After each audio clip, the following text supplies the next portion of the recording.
À la une de l'actualité ce soir, ce dimanche était jour d'élection au Burkina Faso.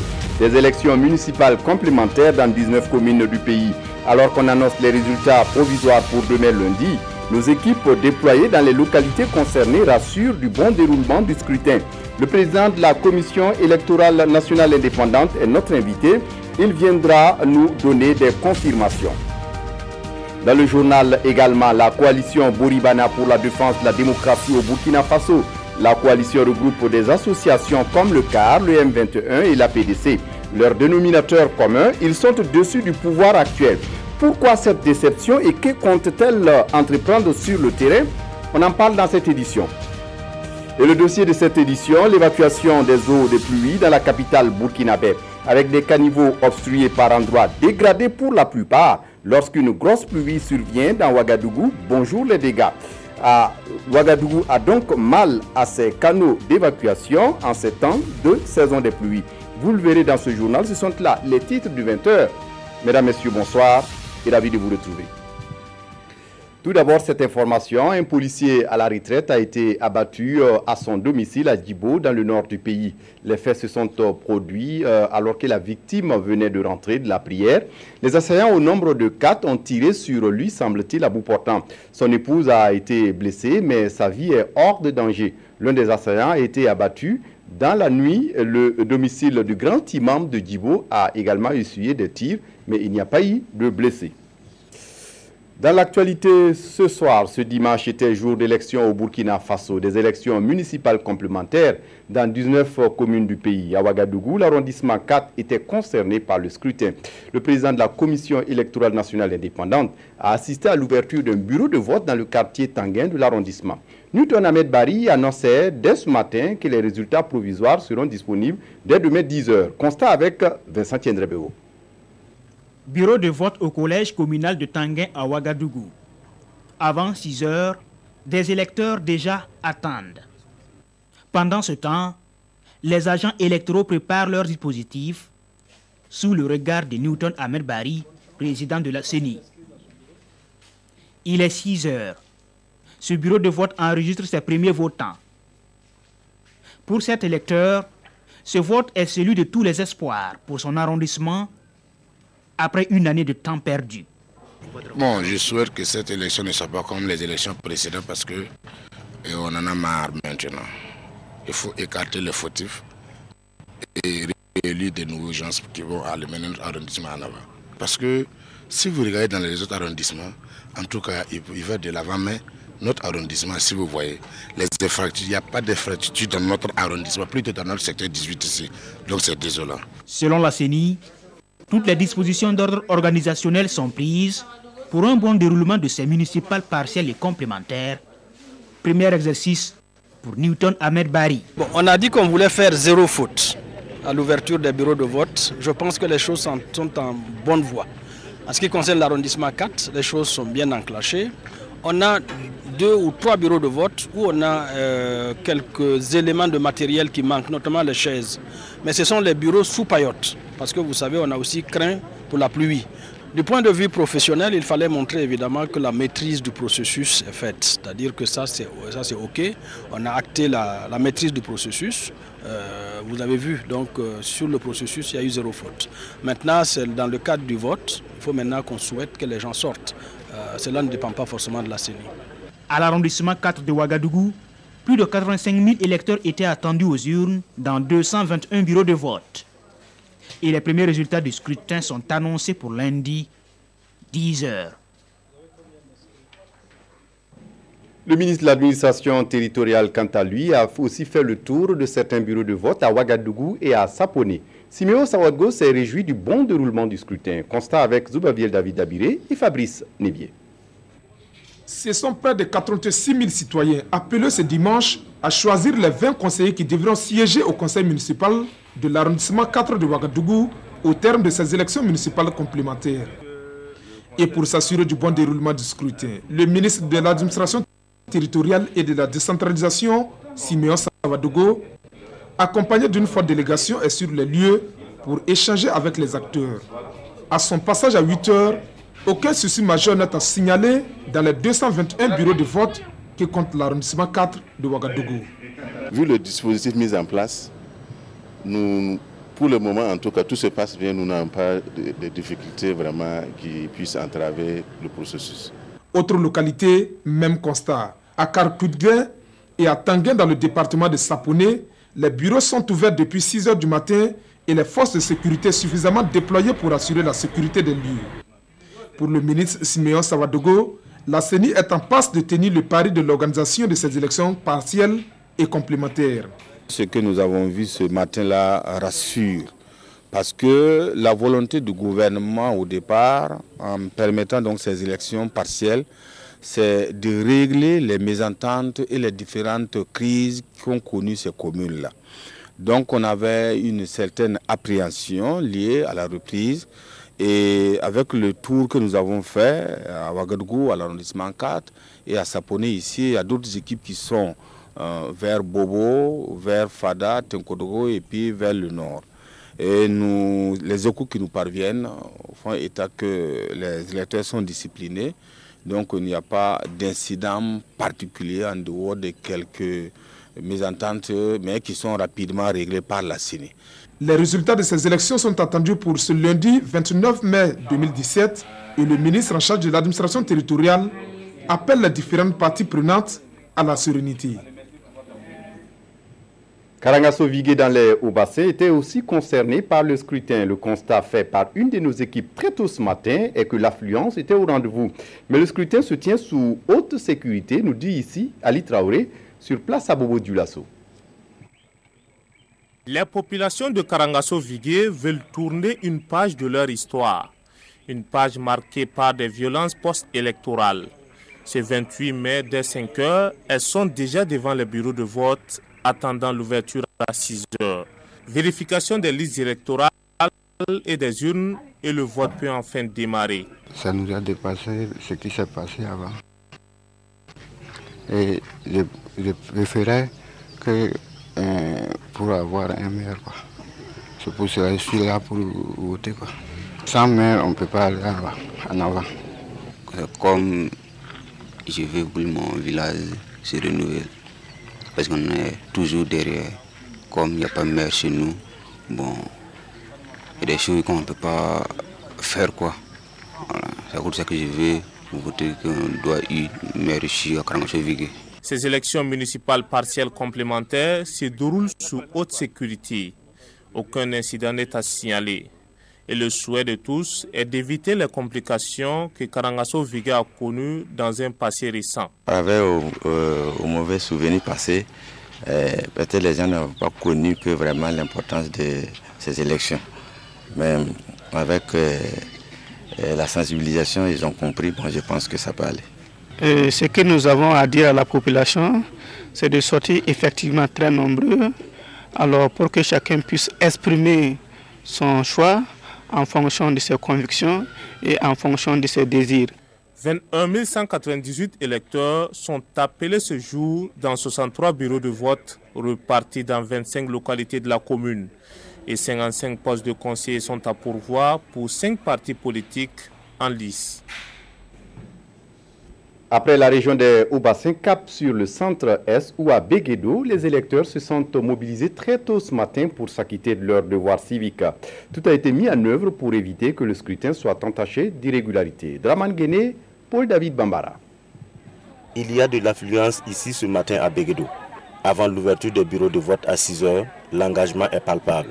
De longues files d'attente sont dressées. Dans les différents centres de vote, aucun incident n'est à signaler. Un important dispositif sécuritaire est mis en place pour encadrer le scrutin. On a tous les membres du bureau qui sont présents. Il y a quelques représentants aussi des partis politiques qui sont également là. Donc pour le moment, en tout cas, je n'ai pas grand-chose à signaler. Tout se passe dans de meilleures conditions. Les rangs sont longs, mais les électeurs se donnent la peine d'attendre en ce début d'hivernage. Assis ou debout, tous ont pris l'engagement de renouer avec un conseil municipal. Ça me fait mal, on n'a pas pu voter l'année passée, là, ça a été fait mal à mon corps. Je n'étais pas content. Cette année, je suis content de la vote. Bon, aujourd'hui, il n'y a pas de problème. Bon, il y a la sécurité qui est là pour nous. Bon, nous pensons que si ça se passe calmement comme ça, ça serait mieux pour le développement du village. L'enjeu est de taille à Béguédo.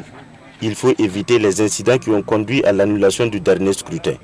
Et le message du gouverneur de la région de Centre-Est est clair. C'est de les inviter à voter dans le calme et la discipline afin que vraiment nous sortions de ces turbulences-là. Parce que je suis gêné de savoir qu'il y a 4 communes sur les 19 qui sont concernées dans la région. Donc c'est un appel à la retenue, au calme et à voter de façon sereine, en tout cas les candidats qui vont présider aux destinées des communes. En attendant, tout se déroule bien pour les 8 partis politiques en lice pour les 20 sièges de conseillers. Dans la commune de Béguédo, il est ouvert 30 bureaux de vote pour 9 545 électeurs. À Andem Tenga, un incident lié à une incompréhension s'est produit dans un village, mais rien de grave pour entacher la crédibilité du scrutin. Le constat avec Amédou Lankwandé et Clarisse Nitiema. Nous sommes à l'école A de Andem Tenga Centre. 2 bureaux de vote sont ouverts pour le scrutin. C'est parti pour l'ouverture de vote pour les élections municipales dans la commune. Tout se passe normalement, aucun incident n'a été signalé. Et tous les bureaux ont été ouverts sans incident. Et le matériel était reçu à temps.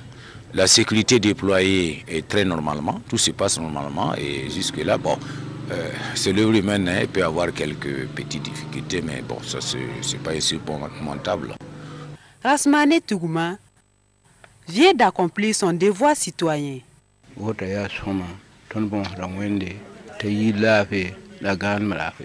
Le vote s'est bien passé et nous prions pour que ça se déroule dans la paix. C'est pour le développement de ma commune que j'ai voté.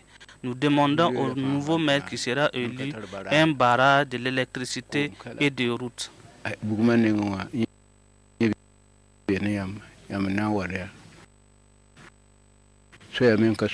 Pour ce scrutin, plus de 15 891 inscrits sur la liste électorale vont voter pour 55 conseillers municipaux de la commune.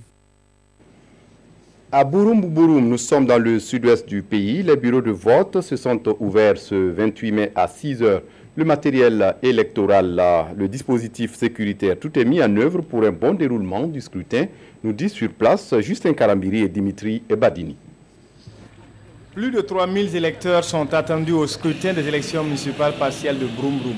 Sur les 19 villages de la commune, 21 bureaux de vote sont érigés. Ici, à l'école centrale A de Bouroum, c'est dans une atmosphère paisible que les électeurs accomplissent leur devoir civique. Pour les superviseurs du scrutin, toutes les dispositions sont prises pour le bon déroulement des élections. On a sillonné quelques bureaux de vote, pas de problème majeur à signaler. Quelques petits soucis avec les numéros de carte d'électeur simplement, bon, qu'on a dû régler. Et la sécurité est déployée sur toute la commune. Voilà, chaque bureau de vote est assuré par 2 agents de sécurité. Je pense que mes attentes seront les bonnes. Nous pensons que d'ici 18 h, ça va se passer bien et que nous aurons une bonne élection. Dans l'ensemble des bureaux de vote à l'image de ceux de Bouroum et de Banlo, l'affluence des électeurs est perceptible. Une situation contraire dans les bureaux de vote de Sibéra et de Gonflera, où une sortie timide des électeurs est observée. Cette timidité semble, selon les membres du bureau, liée à leurs occupations dans les travaux champêtres. Pour le moment, à Gonflera, tout se passe bien. Depuis ce matin, on n'a pas eu d'incidence. Certainement, comme nous sommes en période hivernale, certains sont certainement allés au champ. Nous attendons incessamment leur retour. Pour qu'on puisse rapidement achever ces élections-là dans la paix. Au vote du conseil municipal de la commune de Bouroum, 38 postes sont à pourvoir. À la fermeture des bureaux de vote, la compilation des résultats est prévue au niveau de la mairie de Bouroum, atteste le président de la CCI, Emmanuel Poda. Les bureaux de vote ont fermé depuis 18 h et les résultats partiels sont annoncés pour demain 10 h. Le président de la commission électorale nationale indépendante est avec nous, Newton Ahmed Marie, bonsoir. Bonsoir, Kindo. Merci de venir nous donner des éclairages sur le déroulement du scrutin et la suite. Vous avez annoncé 0 faute. Est-ce que ce soir vous êtes un homme heureux? Bon, enfin satisfait parce que bon, il reste encore le dépouillement, la compilation des résultats et tout ça. Effectivement, on avait annoncé un 0 faute sur l'ensemble du processus. Je pense qu'on peut dire ce soir-là que c'est acté. 0 faute. Maintenant, il reste évidemment un certain nombre en regardant au plus près, parce que quand vous diffusez un peu vos reportages, on se rend compte qu'il y a quelques écueils, mais qui ne dépendent pas de l'organisation, mais qui sont parfois évidemment d'autres éléments évidemment du scrutin, les autres aspects du scrutin qui ne dépendent pas forcément de l'organisation. Donc du point de vue organisationnel, je pense quand même que je dois dire bravo à mon équipe, à l'équipe de la CENI, je dois dire bravo aux forces de l'ordre et de sécurité qui nous ont accompagnés, bravo à tous les acteurs évidemment qui nous ont accompagnés dans ce processus-là, et merci aux populations qui ont compris tout l'enjeu qu'il y avait autour de ces élections locales, qui consistent donc à doter les communes d'exécutifs locaux, parce que tout se passe au niveau de la commune. Vous annoncez les résultats provisoires pour demain 10h, mais quel est le dispositif mis en place sur le terrain pour la compilation de ces résultats? Nous avons ce que nous appelons les CCCR, les centres communaux de compilation des résultats dans chacune des 19 communes. Et à ce niveau-là, on centralise les résultats des bureaux de vote.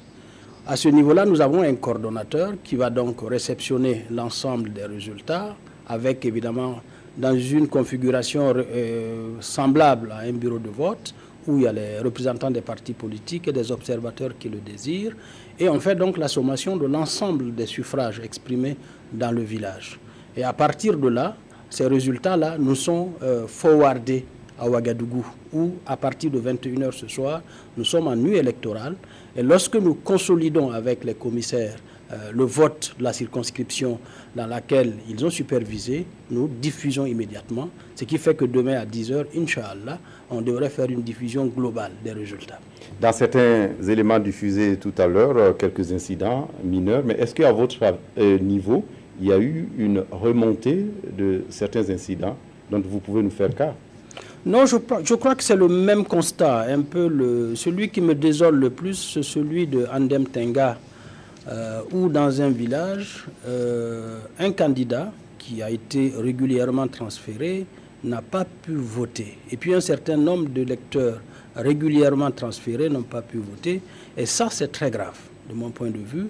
Je pense évidemment, on va regarder ça de près, mais on va saisir probablement aussi les institutions habilitées, parce qu'il faudrait qu'il y ait des précédents. Nous pensons qu'aujourd'hui, et nous l'avons expliqué aux populations, parce que nous avons passé toute la nuit à expliquer au chef de village en question que la phase où il pouvait s'opposer est passée. Et que nous lui avons dit, à l'ensemble des électeurs les différentes étapes du processus. Il y avait l'étape du contentieux où, effectivement, si quelqu'un vous pensez qu'il ne mérite pas de s'inscrire sur le fichier électoral du village, vous avez à saisir le juge. À partir du moment où vous avez laissé passer cette étape-là, vous êtes obligé d'accepter le vote de la personne. Si vous ne le faites pas, vous êtes en porte-à-faux avec la loi. Et à mon avis, ce village est en porte-à-faux avec la loi. Oui, pour terminer, le pari de publier les résultats à J+1 sera tenu. Inch'Allah, comme je vous dis, demain 10h. Merci à vous, M. Newton Ahmed Bari. Je rappelle que vous êtes le président de la Commission électorale nationale indépendante et vous êtes venu nous donner des éclairages sur le scrutin des élections municipales complémentaires déroulées ce dimanche dans 19 communes du Burkina. Et puis, pour être complet sur ce sujet, la proclamation des résultats provisoires sera retransmise en direct sur la RTB demain sur le coup de 9h30. La suite de ce journal, la coalition Boribana pour la défense de la démocratie au Burkina. La coalition regroupe des organisations comme le CAR, le M21 et l'APDC. Leur dénominateur commun, ils sont déçus du pouvoir actuel. Après avoir combattu pour l'insurrection populaire d'octobre 2014, ces organisations veulent-elles se trouver une nouvelle santé? On essaie de comprendre avec Tanga Robert Kafando. Se succédant à la tribune, les trois piliers de la coalition, Marcel Tankwano du M21, Hervé Ouattara du CAR et Safiatou Lopez de l'APDC, disent tous être déçus du régime avant d'appeler les membres de la coalition à la lutte. Il ne se passe pas un jour sans que la presse ou autre structure indépendante ne dénonce un fait de corruption ou de détournement dans l'administration. Moins d'un mois, si on s'en tient aux écrits de la presse, plus d'1 milliard de francs CFA ont été détournés dans l'administration publique. Voilà une occasion pour notre justice de s'auto-saisir de ces dossiers pour redorer son blason. Mais jusque-là, silence radio. Pour la porte-parole, la coalition Bouribana n'est pas un parti politique et ne vise donc pas à conquérir le pouvoir d'État. Notre objectif est d'amener nos dirigeants à regarder dans le sens des aspirations du peuple burkinabé, à écouter les cris de cœur du peuple burkinabé. Pour nous, le pouvoir MPP a une obligation morale et historique de relever les défis de développement qui s'imposent à lui. Après cette cérémonie de lancement, la coalition dit préparer un document dans lequel la vision et la ligne de conduite du mouvement sera clairement définie. On en vient à notre grand format de cette édition, l'évacuation des eaux de pluie dans la capitale burkinabé. Les infrastructures de drainage de ces eaux ont montré leurs limites.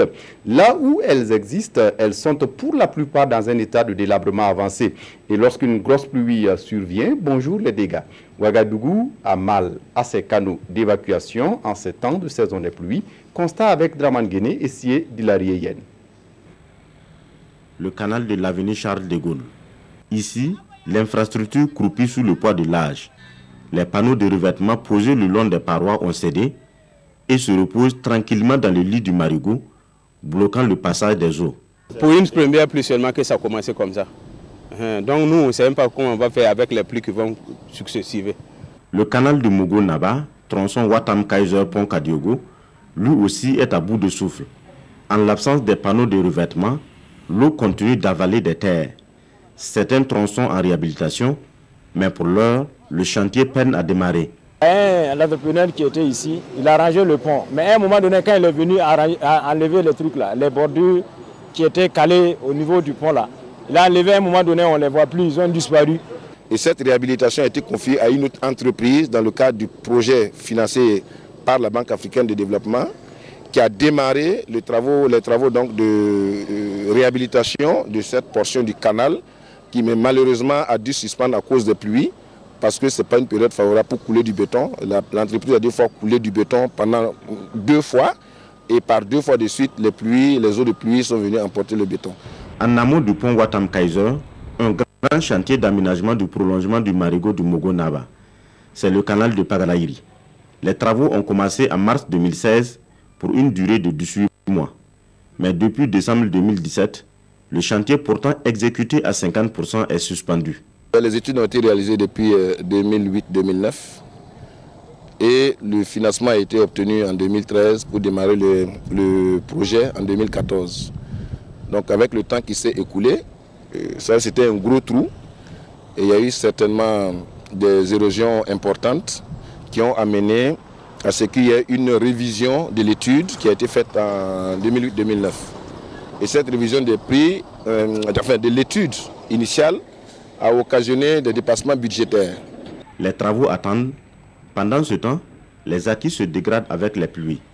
Déjà, les pertes sont estimées à plusieurs millions de francs CFA.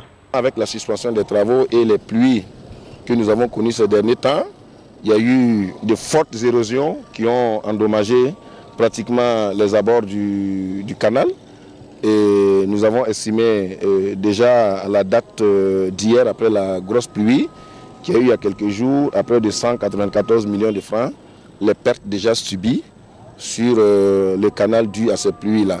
Aux yeux des riverains, le chantier en arrêt est la cause des inondations précoces dans la ville en ce mois de mai. C'est par rapport au niveau du pont là que l'eau est venue. Donc quand l'eau est venue, on ne sait pas.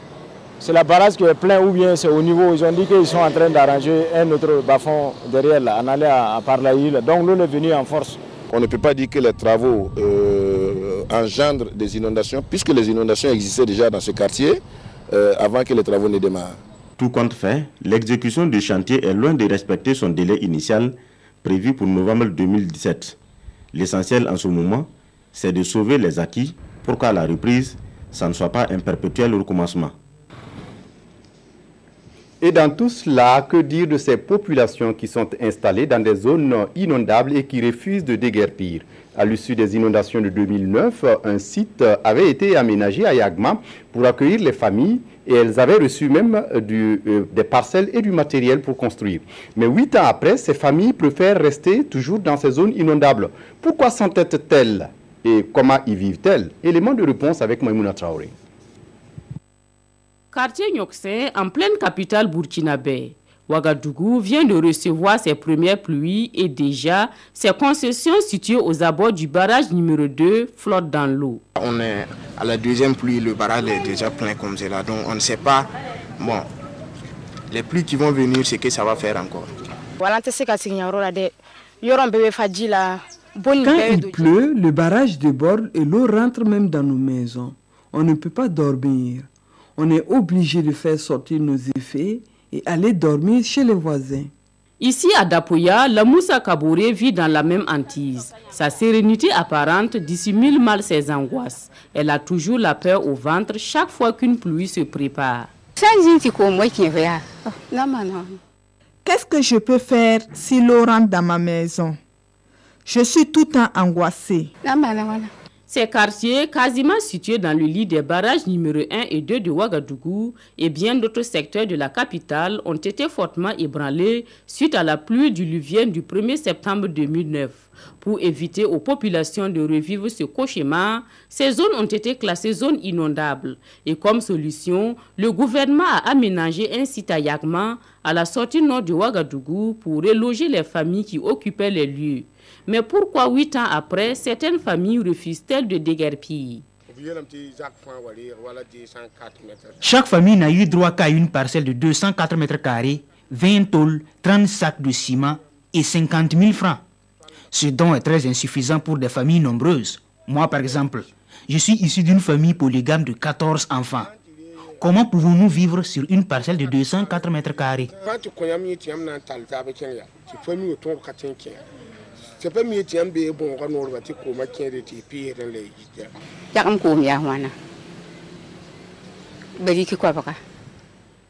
À Yagma, la barrique d'eau coûte 500 francs. Est-ce qu'avec 50 000 francs, je peux confectionner des briques et pouvoir construire une maison? Comprenez donc que nous sommes là malgré nous.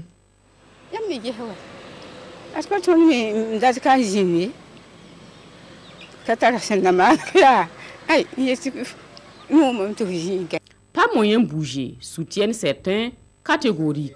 Pour eux, ces zones sont bel et bien habitables. Il suffit d'y créer les conditions.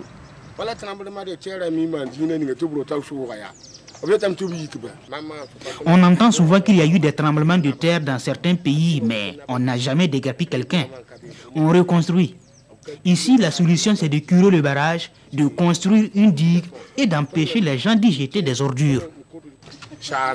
Aujourd'hui encore, comme en 2009, les habitants de ces zones inondables interpellent les autorités compétentes.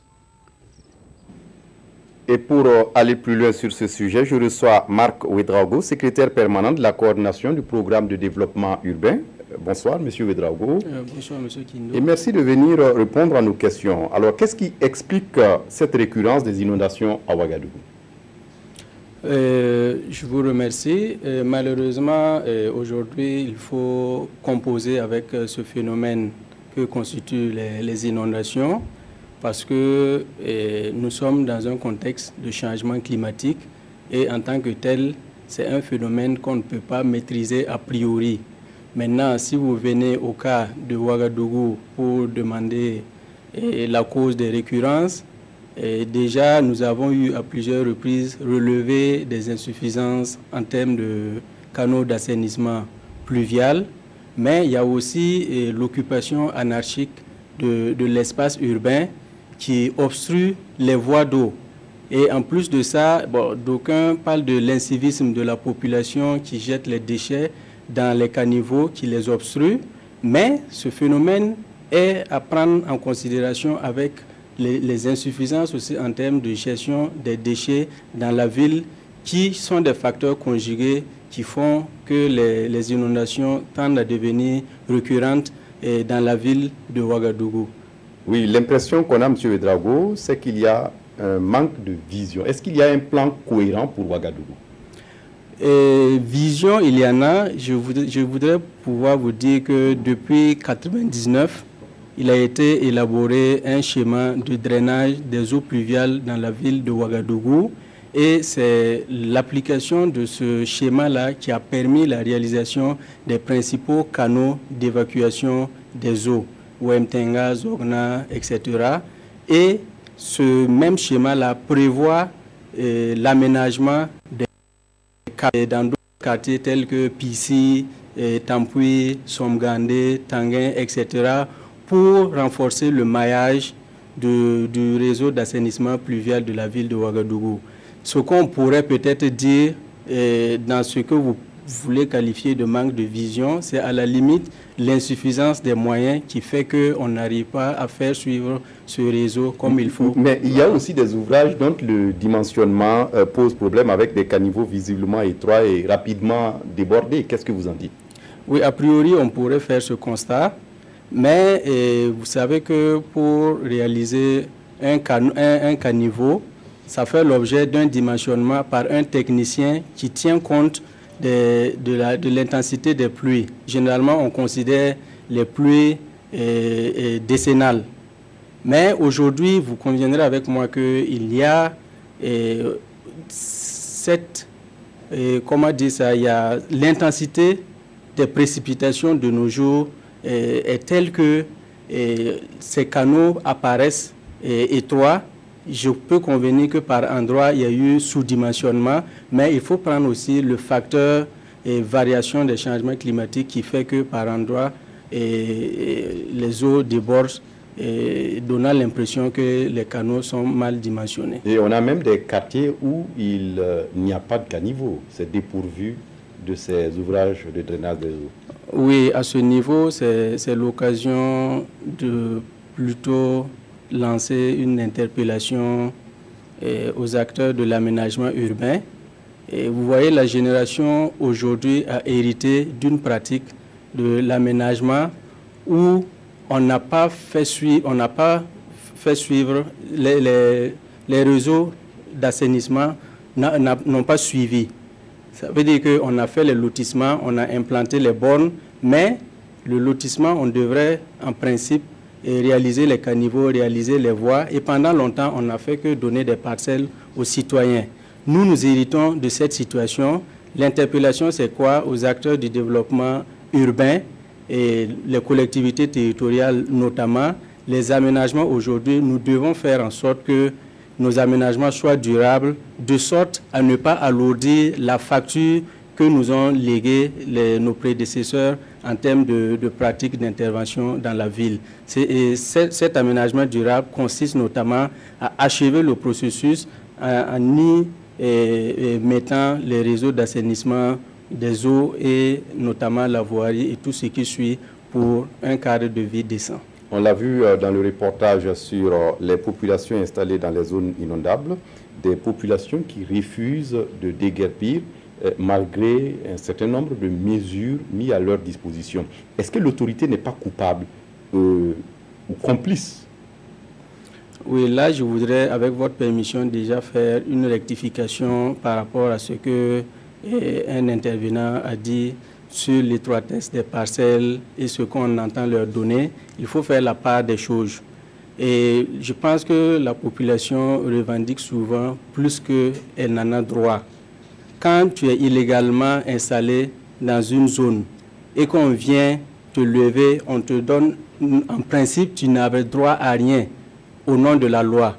Et si on te déguerpit et malgré tout on te donne une parcelle, on te donne de l'aide pour te reconstruire, pour te mettre à l'abri et tu estimes que c'est insuffisant, j'estime que c'est trop demandé.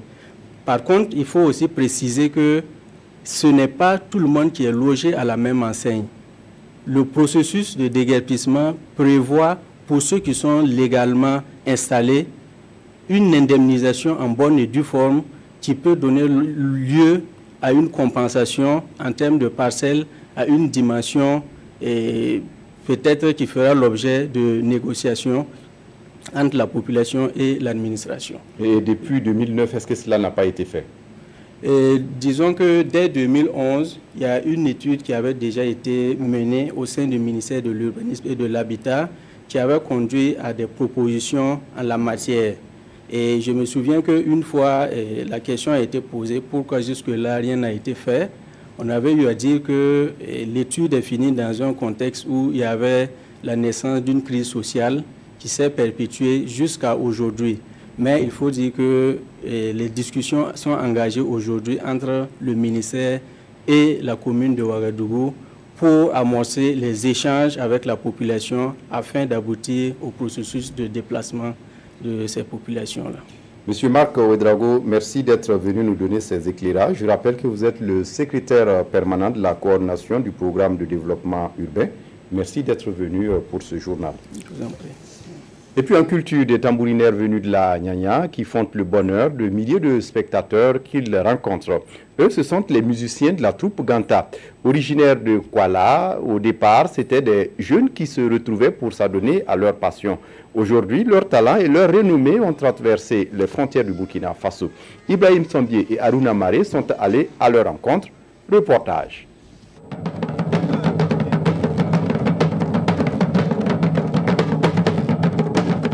Le bâton sur la peau des tambours en mouvement, ces batteurs sont considérés comme les maîtres du tam-tam par la population de Ganta. Tous sont membres de la troupe Ganta du nord de leur village. La tenue de scène toujours bien arborée et les rythmes cadencés, ils se livrent à une démonstration de talent.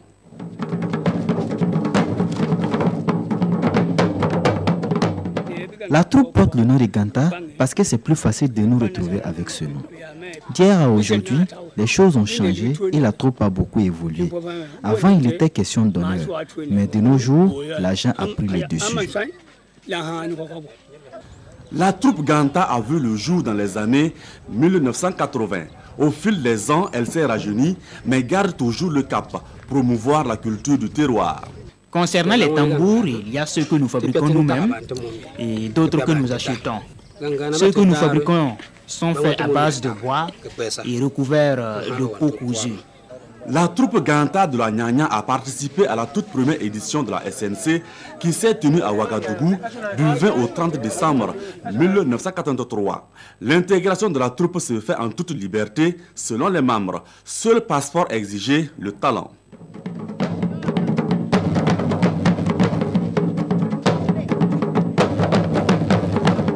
Une intégration qui a permis aux membres de vivre des expériences inédites au pays et même parfois loin de la mère patrie. Pourquoi je suis devenu artiste? C'est une vieille histoire. Je l'ai hérité de mon père. Ce qu'il faisait était bien et moi je suis ses pas. Cela m'a permis de beaucoup voyager au Burkina et à travers le monde. J'ai visité des pays comme la France, la Belgique, les Pays-Bas, l'Algérie, la Côte d'Ivoire, le Mali, le Niger. Tout ça grâce à la troupe. Au sein de la troupe Ganta, la relève est déjà en marche.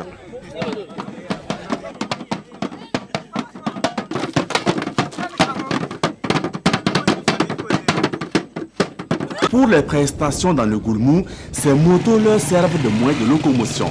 Mais c'est toujours la croix et la bannière pour aller plus loin. Du reste, leur espoir reste entier, car la culture doit survivre. Et puis Descoës, c'est le titre du film Palme d'Or à Cannes. Le palmarès du 70e festival est tombé. C'est le réalisateur suédois Ruben Östlund qui est le grand vainqueur. Descoës est un regard sur l'hypocrisie des sociétés. On se souviendra que le réalisateur de 43 ans avait déjà été primé sur la Croisette, notamment avec le prix du jury de la section Un certain regard pour son film Snowed Therapy. Et sans transition, dimanche sport avec Jérôme Tiendrebego. Jérôme, bonsoir. En 1 minute 30, très rapidement, la 24e journée du championnat national de football, division 1. Oui, avant de parler de cette 24e journée, on va dire que les étalons, le stage de préparation des étalons commence demain. Et ils préparent le match contre l'Angola dans le cadre des éliminatoires CAN 2019. Contre l'Angola, première journée. Donc, les garçons de Paulo Duarte ont commencé à rallier Ouagadougou. 10 sont déjà sur place et 5 rejoindront Ouagadougou dans le courant de la nuit. Burkina-Angola, c'est le 10 juin prochain. Pour revenir à la 24e journée, le match au sommet que nous avons proposé en direct à nos téléspectateurs, c'était AS Police 4e contre le leader RCK 1er. Donc, c'était un match de pénalty, 50e minute. L'AS Police prend le dessus sur transformation de pénalty par Roméo Boni et égalisation dans les ultimes minutes, 86e minute, pénalty transformé par Alex Asamoah pour l'égalisation pour le RCK. Et les autres résultats de cette 24e journée, Raimo a battu l'AS Sonabel 1-0. Majestic, Uzo et ASFB Isco se sont soldés par le score vieille de 0-0. La GEM a surpris le RCB 2-1. Kozaf est tombé ce soir même tout à l'heure devant l'Asfa Elenga 1-0-1. Lundi au stade municipal Youssouf Joseph Konombo, Fousseni Kounou, vous aurez Santos BPS à 16h et EFO USFA à 18h. Le RCK est toujours leader, mais attention, l'USFA et l'EFO sont en embuscade.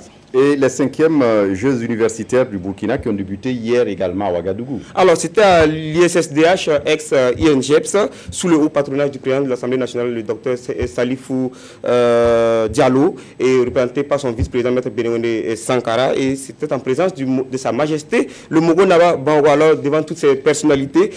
L'Université Aube Nouvelle a corrigé l'Université Joseph Kizerbo 4-1 en match d'ouverture. Aujourd'hui, entre autres disciplines en compétition, le Scrabble avec l'Université de Koudougou et l'Université Polytechnique de Waïguia qui sont finalistes. La compétition se poursuit jusqu'au 17 juin prochain, le premier donc. Oui, Jérôme, on termine ce marathon avec la Coupe de l'Assemblée qui a bouclé ses phases de finale. Là. Voilà, c'était à Waïguia et à Kaya. On a minime du côté de Waïguia, CFAO qui a battu Goursi 1-0. Goursi se rachète en cadet en battant l'USI 3-0 à Kaya. Les minimes de Cetos ont écrasé ceux de BFC 5-0. 5-0 également pour Kaya FC devant Massage FC. Et autre actualité pour terminer, Fousseni Kindo, le Mali a remporté la CAN U17 cet après-midi même en battant le Ghana 1-0 au stade de l'amitié sino-gabonaise de Libreville. Et bonne nouvelle pour terminer, Fousseni Kindo.